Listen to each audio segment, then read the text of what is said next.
దేవునిని ఆధారము చేసుకునము.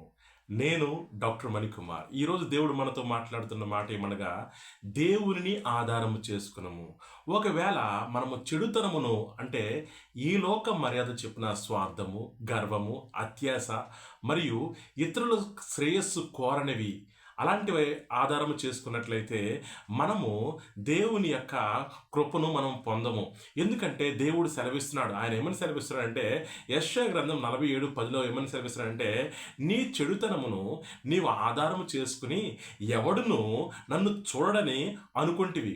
నేనున్నాను, నేను తప్ప మరి ఎవ్వరునూ లేరని నీవు అనుకున్నట్లుగా నీ విద్యయు నీ జ్ఞానము నిన్ను చెరిపివేసెను. దేవుడు చాలా స్పష్టంగా మాట్లాడుతున్నాడు.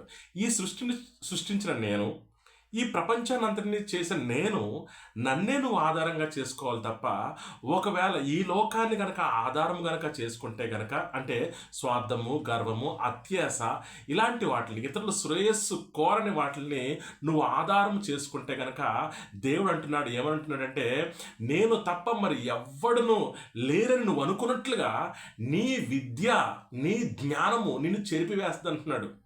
ఎంత మాట! అదేవిధంగా కీడు నీ మీద వచ్చును, నీవు మంత్రించిన దాన్ని పోగొట్టజాలం. అంటే మనం మంత్రము చేసినా కానీ అది దాన్ని పోగొట్టజాలదంట.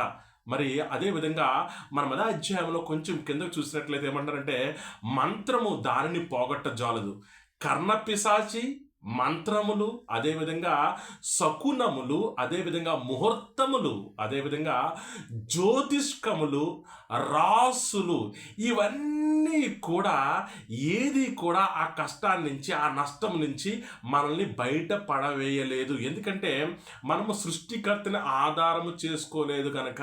కాబట్టి ఈరోజు దేవుడు ఏమని మాట్లాడుతున్నాడంటే, పొరపాటున కూడా దేవుణ్ణి తప్ప మనము మంత్రమును కానీ, అదేవిధంగా కర్ణ పిశాచములు కానీ, తంత్రములను కానీ, శకునములు కానీ, ముహూర్తములు కానీ, జ్యోతిష్కము కానీ, రాశులు కానీ, ఇవన్నీ కూడా మనం ఆధారం చేసుకోకూడదు. అదేవిధంగా దేవుడు ఏమంటే, ఒకవేళ వీటిని కనుక నువ్వు ఆధారం చేసుకుంటే కనుక నీవు ఎవరి కొరకు కష్టపడుతున్నావో వారి పరిస్థితి కూడా నీకు ఏదైతే అవుతుందో అదే వారికి కూడా అవుతుందని సెలవిస్తున్నాడు.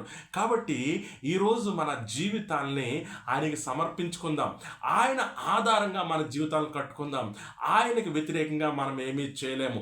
ఈ సృష్టికర్త కోరిన విధంగా, ఈ సృష్టికర్త ఆశించిన విధంగానే మనం జీవించాలి తప్ప మరి దేనిని ఆధారం చేసుకున్న ఆయన ఉగ్రత నుంచి మనం తప్పించుకోలేం. కాబట్టి ఈ సమయంలో మనం తీర్మానం చేసుకుందామా, దేవా నిన్ను ఆధారంగా చేసుకోకుండా, నేను అది జ్యోతిష్కమైన, అది నక్షత్రాలైనా, అది శకునమైన, ముహూర్తమైన, జ్యోతిష్కమైన, రాశులైనా ఏదైనా ఈరోజు నేను విడిచిపెట్టడానికి ఇష్టపడుతున్నాను.